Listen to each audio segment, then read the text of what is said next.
Sejam todos bem-vindos a mais um Clube do Eco.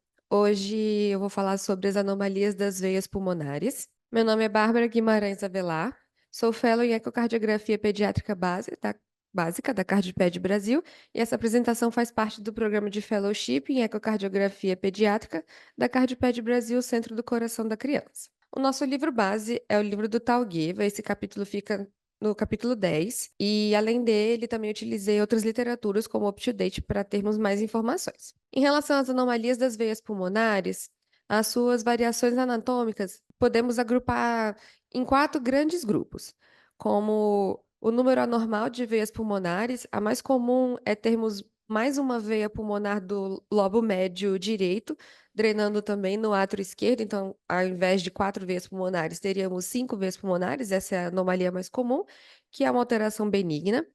A estenose de veias pulmonares é muito comum em pós-operatório ou então em doenças de colagenose, que principalmente na desembocadura das veias pulmonares no átrio esquerdo, a gente vê uma aceleração do fluxo, e com isso a gente consegue medir, principalmente com a velocidade, se existe ou não estenose dessas veias pulmonares. Então, nos pós-operatórios que a gente mexe nessa conexão, é muito importante a gente ver se tem estenose dessa conexão. As conexões venosas pulmonares normais, mas com drenagem anômala, um grande exemplo seria as comunicações interatriais do tipo seio venoso superior, que as quatro veias pulmonares elas se conectam no átrio esquerdo, mas a drenagem da veia ela é anômala. Então a conexão ela é normal, mas o fluxo ele acaba indo para uma câmara não habitual. E hoje a gente vai falar principalmente da conexão venosa pulmonar anômala, total ou parcial. Em relação, então, a essa conexão venosa pulmonar anômala total, é um defeito congênito ocasionado pela falha em estabelecer uma conexão normal das quatro veias pulmonares com o átrio esquerdo, que resulta na drenagem de todo o retorno venoso pulmonar para a circulação venosa sistêmica, em diferentes locais, que é isso que a gente vai debater hoje. A classificação. Ele pode ser dividido em quatro tipos anatômicos com base na localização das conexões em relação ao coração. O tipo 1 é a conexão anômala supracardíaca. O tipo 2 é a conexão anômala cardíaca ou intracardíaca. Tipo 3, ela é anômala infracardíaca ou infradiafragmática. E a 4, ela é mista. Pode ser qualquer uma desses grupos ocorrendo ao mesmo tempo. Em relação a esses tipos de classificação, ela foi bem desenvolvida na aula do Clube do Livro, então aqui a gente vai focar realmente nos achados ecocardiográficos. Na avaliação ecocardiográfica, no tipo supracardíaco, uma veia vertical ascendente comum é o que a gente vai encontrar habitualmente, com uma dilatação da veia cava superior e da inominada.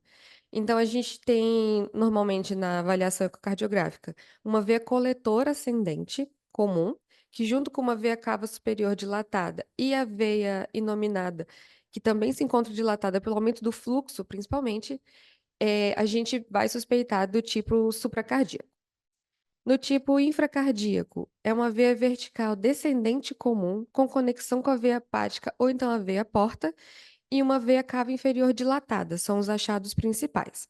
Também é pelo aumento do fluxo sanguíneo, então essa veia coletora descendente, com conexão com essa veia hepática ou até a veia porta, e uma veia cava inferior dilatada, a gente tem que suspeitar de algum tipo de anomalia de conexão das veias pulmonares. E no tipo cardíaco, é uma conexão direta entre o sistema venoso pulmonar e o átrio direito ou até o seio coronário. Eles podem estar dilatados ou não, e normalmente, se a gente tem esses tipos de achado, a gente tem que avaliar as quatro veias pulmonares. Em todos os tipos, qualquer forma, então, de conexão anômala das veias pulmonares, teremos um átrio e um ventrículo direito dilatados. Temos também a incapacidade de demonstrar as conexões venosas pulmonares normais no átrio esquerdo, um jeito coloquial e comum que a gente usa para classificar esse átrio, é como se fosse um átrio esquerdo careca. E a imagem do Doppler, ele também pode estimar as pressões das artérias pulmonares e mede também as taxas de fluxo sanguíneo através das veias verticais ascendentes ou descendentes. Então é muito importante a gente saber como é o fluxo das, das veias verticais, se ele é um fluxo restritivo ou não. Em relação ao tipo 1, A conexão anômala total, tipo supracardíaca, ela comete 45 até 50% dos pacientes, ela é a mais comum. E as veias pulmonares de ambos os pulmões têm uma câmara confluente localizada normalmente atrás do átrio esquerdo. O sangue, então, ele segue através de uma veia vertical, que se conecta à veia inominada esquerda, mas a gente também tem outros locais de conexão, como a veia cava superior, a veia ázigos ou uma veia cava superior esquerda persistente, que drenaria para o átrio direito através do seio coronário. Então, na conexão tipo supracardíaca, temos uma persistência das conexões das veias pulmonares aos sistemas venosos cardinais. Nos pacientes afetados, as veias pulmonares de ambos os pulmões, eles seguem para essa câmara confluente. O local mais comum de termos essa câmara é atrás do átrio esquerdo. Temos, então, uma veia que a gente chama de veia vertical, que na maioria das vezes vai se conectar inominada. Mas a gente também pode ter esse tipo de conexão na veia cava superior, na ázigos. Então, se a gente não vir as conexões normais das veias pulmonares, a gente tem que tentar achar esse saco coletor, que é o que a gente chama dessa câmara que recebe a drenagem venosa. Aqui, então, temos duas imagens ecocardiográficas mostrando esse saco coletor atrás do átrio esquerdo. Temos, então, aqui essa drenagem das veias atrás do átrio esquerdo. E aqui, essa veia vertical, a gente vê então no supraesternal, essa veia vertical drenando então no átrio esquerdo, desculpa, no átrio direito, que é esse fluxo em azul. Aqui também uma outra demonstração seria essa mesma ideia de paciente com uma conexão tipo supracardíaca. Aqui a veia vertical drenando para o átrio direito, um fluxo bem exuberante. E aqui o saco coletor recebendo a drenagem venosa. Aqui num corte apical 4 câmaras, temos esse achado muito comum também, que o átrio esquerdo, muitas vezes ele é diminuído, e ele, dessa forma coloquial, a gente chama de careca, e o saco coletor aqui recebendo a drenagem venosa atrás do átrio esquerdo. Aqui também uma outra imagem mostrando essa drenagem anômala atrás do átrio esquerdo, com esse fluxo em azul voltando para a veia cava superior e assim drenando no átrio direito. Percebam também que o átrio direito ele é dilatado em relação ao átrio esquerdo. Aqui nesse paciente, ele tinha também uma reconstrução angiotomográfica, que podemos ver aqui é uma imagem de posterior, né? Então, estamos vendo póstero anterior. Aqui temos a drenagem, então, das veias pulmonares, nessa veia vertical, que aí sim drena para a veia cava superior. Em relação ao tipo 2, é a conexão anômala total tipo cardíaca, acomete de 15 a 20% dos pacientes. As veias pulmonares, elas seguem diretamente em direção ao coração, mas não ocorre a ligação normal ao átrio esquerdo. As veias pulmonares, elas se conectam à face posterior do seio coronário ou até do átrio direito, são os locais mais comuns. Esse tipo de conexão, ele resulta de conexões retidas das veias pulmonares aos sistemas venosos cardinais. E nos pacientes afetados, as veias pulmonares, eles vão seguir diretamente para o coração, não tem então uma câmara receptora. Mas em vez então delas ligarem na parte posterior do átrio esquerdo, elas vão ligar em outros locais do próprio coração, e os mais comuns são o seio coronário ou o próprio átrio direito de forma direta. Aqui então nessa imagem com corte subcostal, a gente consegue ver então essa drenagem anômala desse fluxo aqui ligado diretamente ao átrio direito.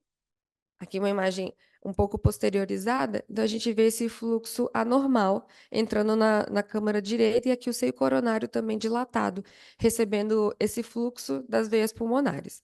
Então também é muito comum a gente ver, sempre que a gente tem essa conexão anômala, vai ter um aumento do fluxo, então é muito comum termos as dilatações das câmaras.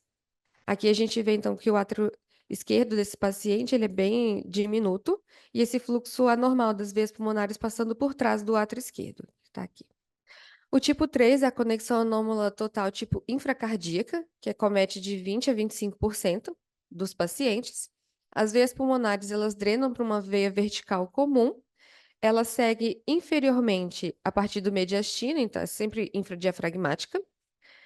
E através do hiato esofágico, ela vai se inserir mais frequentemente na veia porta, mas ela pode se inserir em qualquer local da veia cava inferior ou outros locais, sempre infradiafragmático. Pode ser, então, na veia hepática, no ducto venoso ou até na própria veia cava inferior mesmo. Esse tipo de conexão resulta quando a gente tem a conexão retida das veias pulmonares do sistema venoso umbilico-vitelínico. Então, as veias pulmonares vão drenar para uma veia vertical comum, que vai ser infradiafragmática, e vai se inserir, então, nesses locais mais comuns, veia porta, na veia cava inferior ou no ducto venoso. Aqui nessa imagem de corte subcostal, temos então dois achados aqui. Aqui é um corte subcostal que a gente angula em um índex a meio-dia, para a gente avaliar então a veia cava inferior. Notem que além do fluxo da veia cava, a gente também tem um fluxo diferente, digamos assim. Além então da veia cava entrando normalmente no átrio direito, tem esse outro fluxo subindo, passando pelo diafragma para se conectar em algum local e assim a gente receber a drenagem das veias pulmonares. Como a gente falou no começo da aula, é sempre importante a gente avaliar o fluxo dessas veias receptoras do fluxo pulmonar, para principalmente avaliar se há ou não restrição ao recebimento desse fluxo pulmonar. E aqui uma imagem do saco coletor que fica atrás do átrio esquerdo. Aqui, ventrículo, como está na legenda, o ventrículo esquerdo, o átrio esquerdo diminuto e o saco coletor recebendo as veias pulmonares. Aqui nessa reconstrução angiotomográfica, temos então o recebimento dessas veias pulmonares na veia porta, por isso que todo esse sistema infradiafragmático ele está bem dilatado nesse paciente. E o átrio esquerdo ele não tem a conformação e o recebimento normal das veias pulmonares. Em relação ao tipo 4, que é a conexão anômala total tipo mista, aproximadamente 10% dos pacientes, e é uma combinação qualquer dos tipos que a gente comentou agora, 1, 2 e 3, que pode ser de um ou mais níveis, infra ou supradiafragmática, não importa. O arranjo mais comum é o de 3 veias pulmonares unidas para formar uma veia única, confluente, e uma quarta veia drenando através da conexão venosa separada. Em relação à conexão venosa anômala parcial, vai abranger um espectro de anomalias em que o sangue de uma ou mais veias pulmonares retorna normalmente para o átrio direito, através de uma variedade de vias venosas sistêmicas que se conectam com uma veia pulmonar anômala. Então, pode ser de uma ou mais veias pulmonares, mas pelo menos uma das veias vai se conectar normalmente ao átrio esquerdo. As variantes mais comuns são a veia pulmonar superior esquerda, que se conecta à veia inominada, que por sua vez drena na veia cava superior, e a veia do lobo superior direito, que se conecta diretamente à veia cava superior. Outras formas que são menos comuns incluem a conexão anômala parcial das veias pulmonares com o seio coronário, a veia ásigos ou a veia cava inferior. Na avaliação ecocardiográfica, o eco ele demonstra, então, aumento inesperável e inexplicável do átrio direito e do ventrículo direito. Então, quando a gente tem aumento das câmaras direitas, se eu não tenho, por exemplo, uma comunicação interatrial ou qualquer outro tipo de alteração intracardíaca que me justifique essa dilatação das câmaras direitas, eu preciso suspeitar de uma conexão anômala das veias pulmonares, seja parcial ou total. Se houver menos de 4 veias pulmonares conectadas ao átrio esquerdo, então sempre na avaliação ecocardiográfica a gente precisa avaliar se as 4 veias estão lá, o que pode ser algo bem desafiador, que é uma janela que costuma ser um pouco mais restrita, e quanto mais o paciente cresce, menos essa janela é propícia para avaliação. E na presença de dilatação da veia cava superior, veia nominada, veia cava inferior ou seio coronário, a gente precisa suspeitar de algum tipo de anomalia de veias que podem ser pulmonares ou sistêmicas.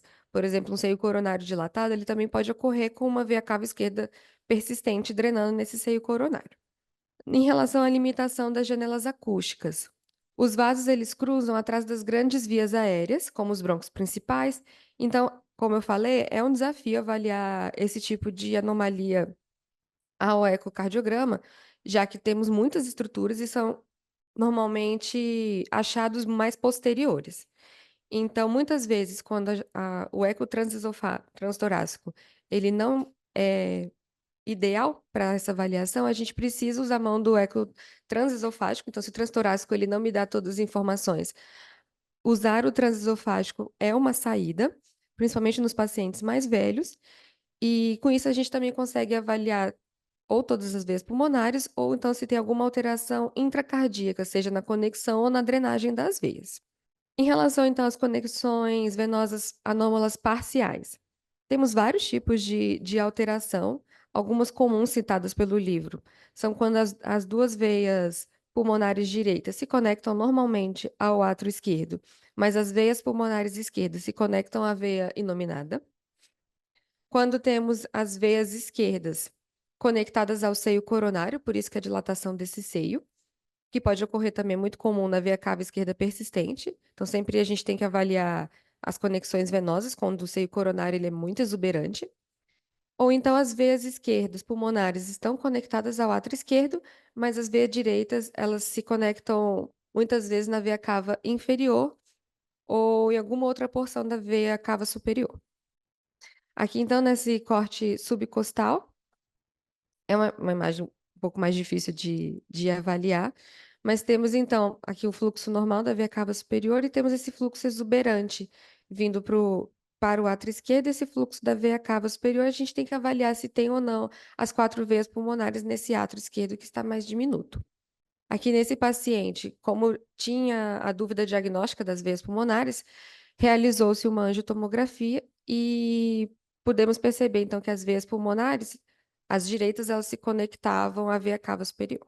É muito importante a gente falar, quando a gente fala de conexão anômala parcial de veias pulmonares, de síndrome de Cimitarra, que é uma variante da conexão venosa anômala parcial, na qual parte ou mesmo todo o pulmão direito ele é drenado nas veias pulmonares direitas, que vai se conectar normalmente à veia cava inferior.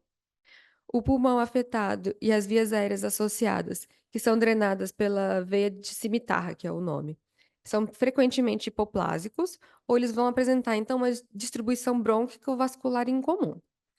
O sequestro pulmonar, bem como os vasos colaterais aortopulmonares, eles também podem envolver o pulmão afetado. E esse sequestro broncopulmonar ou sequestro pulmonar é uma anomalia congênita rara das vias aéreas inferiores, que é uma massa não funcional de tecido pulmonar que não possui uma comunicação normal com a árvore traqueobrônquica e vai receber o suprimento sanguíneo arterial da circulação sistêmica. Então, na síndrome de Cimitarra, muitas vezes o pulmão acometido ele é hipodesenvolvido. A gente costuma ter até uma alteração na conformação torácica do paciente intratorácica, na qual o, a colocação do próprio coração e do ápex do coração ele pode se alterar por conta desse hipodesenvolvimento do pulmão direito. Então, a gente pode ter um desvio do local habitual do coração. Aqui, então, nesse corte subcostal, a gente vê essa veia cava inferior dilatada e esse fluxo anormal entrando nessa veia cava inferior antes dela, assim, se conectar ao átrio direito. Aqui nessa reconstrução angiotomográfica, temos, então, essa veia pulmonar que se conectava à veia cava inferior, que aí sim a gente tem que suspeitar da síndrome de Cimitarra, principalmente se tiver hipodesenvolvimento do pulmão. Aqui um outro corte mostrando essa conexão das veias pulmonares à veia cava inferior. Essas foram as referências da aula. Muito obrigada.